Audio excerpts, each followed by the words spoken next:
How to use Snapchat web on your mobile phone or Android. Hey guys, let's get started. On today's video, we'll be checking how can we access the Snapchat's web version but in Android instead of desktop. While the web version has been displayed for the desktop itself, but here's a trick that you can apply. For this, you have to open any of your browsers such as Chrome. On a new tab, search for web.snapchat.com. As you can see, there is no such option by which you can log in. So for this, what you can do is tap on the three dots on the top right corner.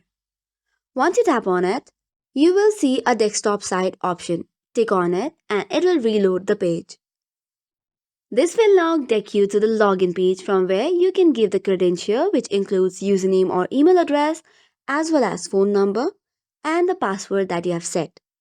And just by that, you can log in into Snapchat and use it. That is all for today's video. For more such contents, do not forget to hit the like and subscribe button. Thank you and keep watching.